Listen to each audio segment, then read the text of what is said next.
queridos alunos, tudo bem? Bom, estamos aqui para mais uma aula de hermenêutica e argumentação jurídica. E o tema da nossa aula de hoje é o pensamento do filósofo Habermas, que é tão famoso e discutido por tantas pessoas.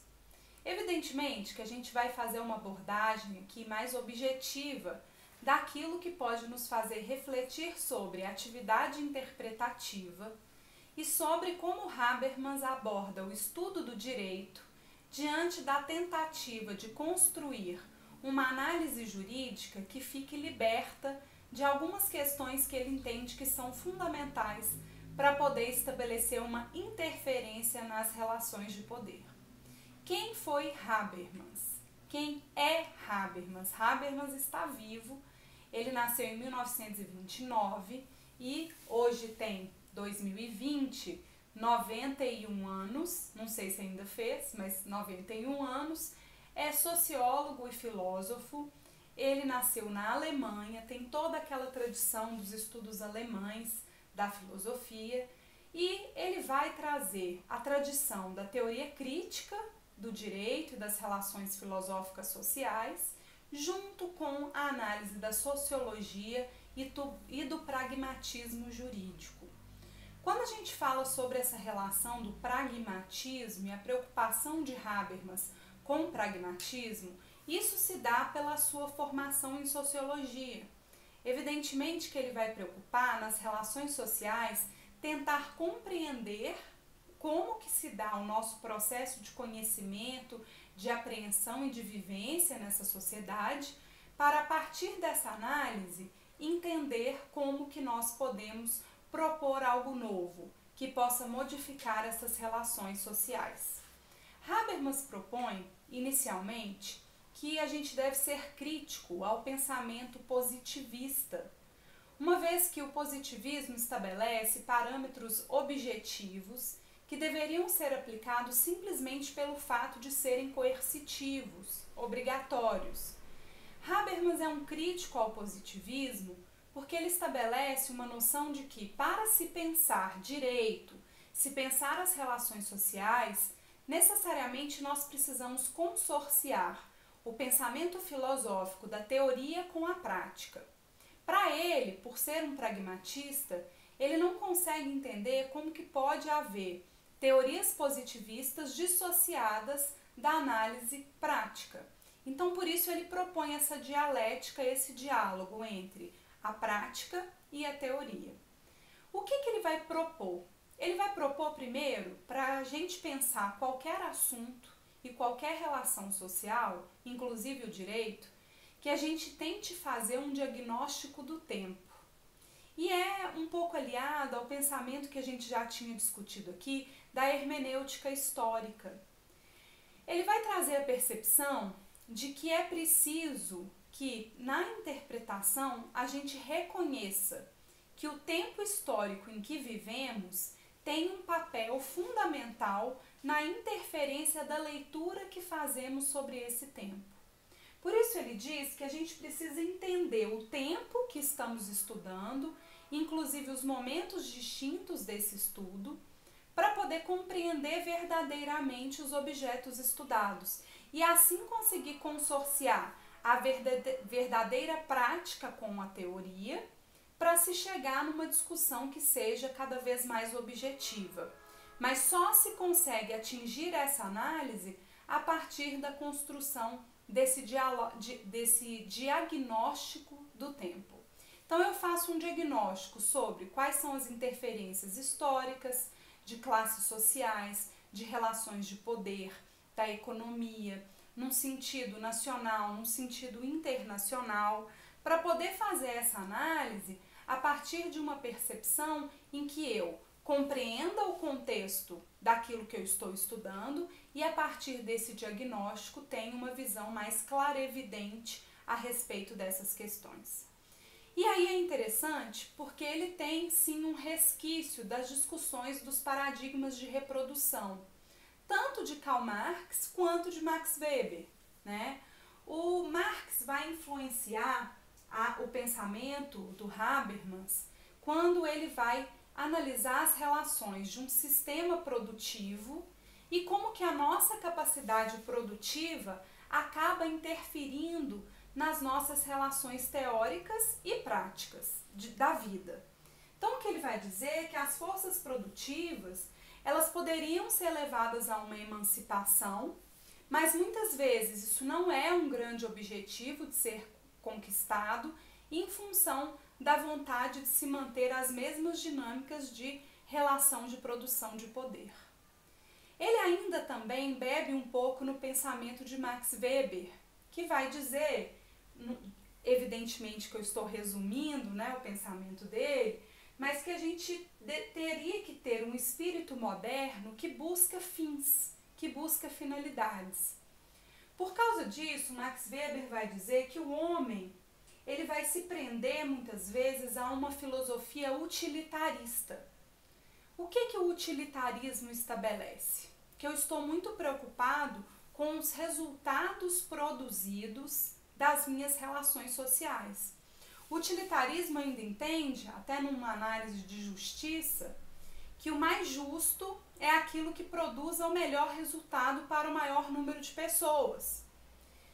Evidentemente que quando se faz essa conta da utilidade, eu vou ter interferência de quem está fazendo a conta para se dizer o que é mais útil e quem deve ser atendido nessas dinâmicas de utilitarismo, né? E por isso, ele vai entender que o homem ele tem aquela vertente marxista de que era necessário as forças de produção se emanciparem em função da sua existência, e ele vai dizer também, pensando aí em Max Weber, que o homem moderno vive numa iron cage, que é traduzida para o português como uma jaula de aço, que seria esse sistema capitalista que nos coloca precisando produzir resultados, ser útil para o sistema. Esse capitalismo, segundo Max Weber, é o que estabelece uma escravidão sem mestre. Porque por mais que eu não tenha uma única pessoa me explorando, eu mesmo passo a me explorar em função da necessidade de ser útil, produzir riquezas e acumular essas riquezas, né? É a chamada jaula de aço de Max Weber. Por que é importante trazer essa introdução rápida de Karl Marx e Max Weber? Porque uma das análises fundamentais de Habermas vai ser o pensamento de que o trabalho ele é essencial, mas o trabalho não pode ser determinante na existência humana. Isso vai em desencontro à ideologia cristã que vem pós-Idade Média, defendida pela burguesia, justamente que vai buscar uma reafirmação da importância do trabalho para dignificar o homem, como se o trabalho, independente das suas condições, nos trouxesse dignidade, justamente para fundamentar as relações de poder e o estabelecimento de uma relação de imposição daqueles que são os donos de meios de produção, os burgueses, sobre os seus trabalhadores, que religiosamente vão entender que precisam expiar os seus pecados através do trabalho e aceitar essa exploração, essa escravidão sem mestre, nas palavras de Max Weber, e precisam trabalhar porque a sua dignidade se dá pelo trabalho. Habermas vai desconstruir isso, porque ele vai dizer pra gente que o trabalho ele é importante para as relações humanas, mas ele não é determinante. O meu trabalho, o seu trabalho, eles são importantes para nós, mas eles não dizem, não determinam tudo o que somos. O que ele vai dizer ainda? Que é necessário, por causa do flerte que ele tem da relação da teoria com a prática, com esse pragmatismo, ele vai dizer que para se questionar essas ideologias, essas relações que muitas vezes nos colocam simplesmente como uma engrenagem do sistema capitalista, vai ser necessário que nós entendamos possibilidades de ações que possam mudar essa relação da iron cage, da jaula de aço, lá do Max Weber. Então, para fazer isso, como ele é um pragmatista, ele vai começar a tentar propor uma análise de mundo que nos convide a pensar de forma diferente.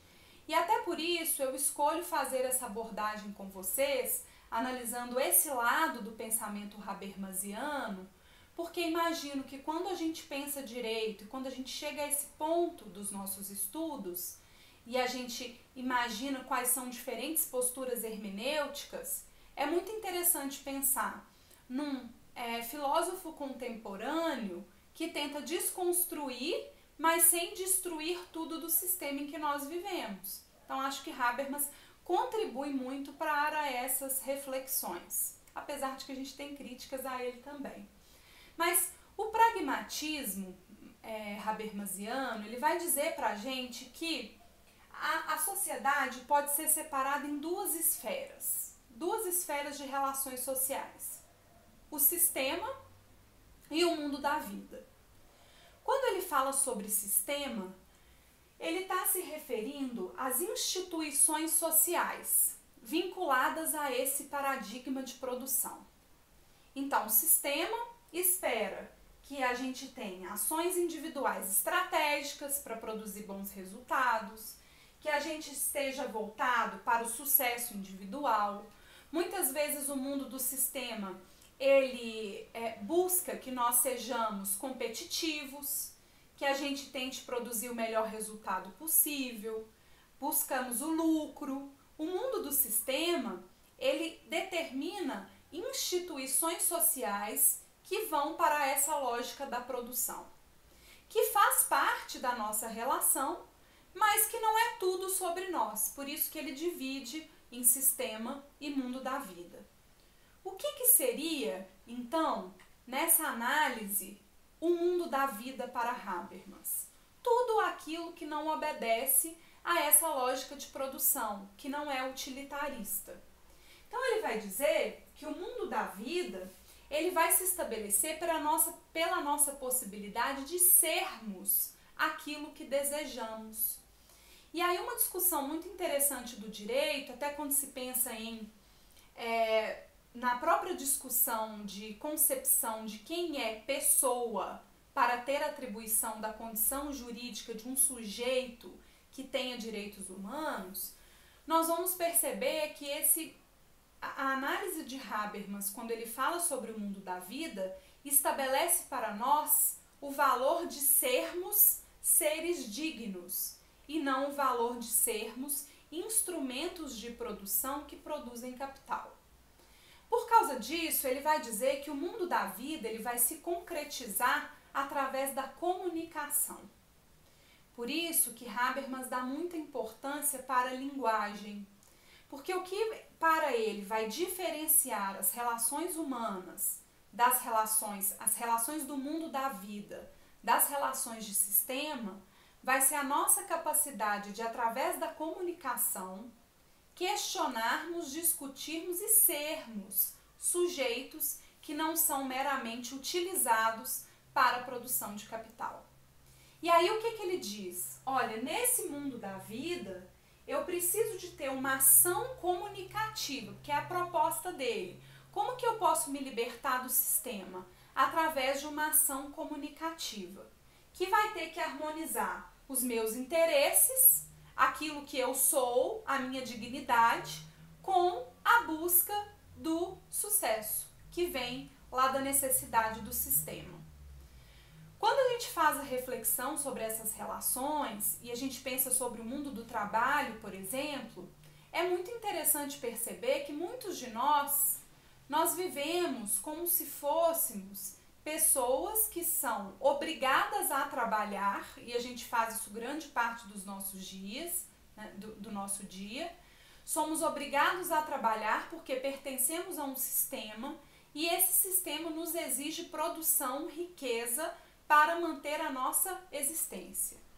O problema é que a gente trabalha tanto e se submete tanto a essa lógica do sistema que muitas vezes a gente esquece quem somos. É muito difícil no mundo contemporâneo que a gente consiga consorciar o mundo da vida com o mundo do sistema, porque muitas vezes nós trabalhamos com aquilo que odiamos, mas a gente pensa em algo que desejaria como riqueza e por isso continua se submetendo àquela condição. Eu até sou privilegiada, né? Confesso para vocês que fico muito feliz com o meu trabalho, né? E que tenho essa relação que acho que consigo consorciar o sistema com o mundo da vida. Mas até chegar aqui, foram muitos anos de estudo para eu conseguir chegar numa possibilidade de tentar me sentir menos como uma engrenagem desse sistema e mais como um sujeito de direitos. Mesmo assim, somos todos engrenagens de um sistema, porque somos o quê? Trabalhadores que precisamos produzir riquezas para a nossa subsistência. Então é muito interessante porque nessa relação de diálogo, do agir comunicativo, Habermas vai entender que a linguagem é o que nos diferencia e que nos faz adentrarmos a nossa concepção de dignidade. No capitalismo, qual que é o grande problema? Que é essa crítica que eu faço com vocês das relações de trabalho que muitas vezes vão usurpar aquilo que desejamos. No capitalismo, a gente tem a colonização do mundo da vida pelo sistema. Inclusive, muitas pessoas falam assim, para pessoas jovens, como a maioria de vocês. Fala assim, você é jovem, por isso você ainda é muito idealista. A vida vai te ensinar que você precisa jogar mais de acordo com as regras do jogo. O falar, o agir comunicativo dessa pessoa nos demonstra que ela adotou uma ideologia que estabelece uma total colonização do mundo da vida pelo sistema. E tomara que a gente nunca chegue a esse ponto, né? Tanto que muitas pessoas quando discutem o direito, discutem a hermenêutica jurídica, falam assim, vocês discutem tanto filosofia e pensam tanto sobre o direito de uma forma bonita, interessante, que proponha coisas diferentes, mas quando vocês forem advogar, vocês vão ver, né? Tem que agir de forma escusa, tem que agir de forma ilegal, às vezes tem que deixar e não se ter empatia, ter muita empatia com os clientes, senão você não vai conseguir trabalhar. Você tem que jogar as regras do jogo. É exatamente a fala daquele que está completamente colonizado pelo sistema e esquecendo quem ele é como sujeito. Nessa relação habermasiana, é interessante ainda pensar sobre, então, como que as ações individuais, elas superaram as ações do mundo da vida. Por quê? Porque a gente deixa de agir pensando num sistema que compreenda o ser humano como um fim em si mesmo e passa a entender o ser humano como uma engrenagem que pode ser usurpada e violada em função do ganho de capital, né? E aí, quais são as propostas que Habermas nos faz? Porque já que ele é um pragmatista, ele faz algumas propostas de como que a gente pode tentar descolonizar esse sistema, descolonizar esse mundo da vida ainda tão usurpado pelo sistema. A primeira proposta é a ideia de que os regimes estatais, os regimes políticos estatais, devem ser democráticos. Porque se não houver democracia participativa, diálogo do povo, necessariamente a falta de diálogo, a falta de comunicação nos levará a ser usurpados pelo sistema. Então, para adentrar a nossa condição humana de sujeito de direitos e uma pessoa legítima, necessariamente nós precisamos de ter esse diálogo participativo. Além disso, os homens, a partir da lógica da análise de discurso, têm que estabelecer as suas relações. Então, o que eu preciso estabelecer? Uma possibilidade de realmente dialogar nesse mundo da vida. As pessoas, elas têm conversas e se relacionam como se fossem surdas, num sentido de não terem capacidade de comunicação, até porque as pessoas que são deficientes auditivos, eles se comunicam de outras formas, né? Eles ouvem de outras formas. Mas nesse sistema, o que o Habermas vai nos apontar? Como a gente está muito inserido nessa relação de produção, dificilmente a gente tem a capacidade de diálogo. E o diálogo não existente acaba fazendo com que a gente perca a nossa humanidade. Numa terceira proposta, ele fala, através desse agir comunicativo, dessa ação comunicativa, nós construímos consensos. Porque aí as partes elas vão negociar e conversar entre si. Quando eu dialogo com alguém, eu consigo perceber a forma como ele pensa e eu consigo também demonstrar o meu pensamento. Não sei se vocês sabem, tem um caminhão passando na rua, não sei se vocês sabem, mas uma das regras fundamentais para a guerra é não converse com o inimigo. Porque se eu vou conversar com o inimigo, eu vou perceber que ele é tão humano quanto eu. E se eu tiver dúvidas e perceber que ele é tão humano quanto eu, dificilmente eu vou ter a condição de eliminá-lo. Por isso a proposta de Habermas de que no agir comunicativo a gente vai conseguir construir consensos que possam descolonizar o mundo da vida tão subjugado por esse sistema. Além disso, fazer o sistema trabalhar para o mundo da vida e não ao contrário. É o sistema que tem que ser colonizado pelo mundo da vida e não ao contrário. Até nas relações estatais, gente, eu como professora de direito público, fico muito alarmada quando a gente estuda a história do Brasil, quando a gente analisa a nossa história atual, a gente percebe que nas relações, inclusive contemporâneas, a gente ainda tem um sistema que se coloca muitas vezes a economia acima da vida. Essa discussão da questão da saúde. Muitas pessoas entendem que a economia é mais importante que a proteção à saúde e à vida das pessoas. E o Estado, que constitucionalmente se diz democrático de direito, tem gestores públicos eleitos democraticamente que preconizam pela proteção do sistema e não pela proteção do mundo da vida, com a dignidade, a proteção de direitos fundamentais, a atribuição de direitos humanos. Pela nossa história brasileira, a gente ainda tem aqueles tiranetes, né? Que são aquelas pessoas que são amantes da tirania e que por isso reafirmam esse pensamento de violação do outro, porque não tem um agir comunicativo para perceber o outro, chegar em consensos para a construção de um mundo da vida mais democrático, justamente porque a gente tem aí esse sistema. Bom, na próxima aula nós vamos discutir Ronald Dworkin, mas eu quero ainda fazer algumas análises, uma última crítica a Habermas. Porque do jeito que eu falei, fica parecendo para vocês que Habermas é maravilhoso. Em muitos pontos, a sua teoria é muito, muito interessante, por isso ele tem tantos adeptos assim na filosofia do direito e na hermenêutica jurídica.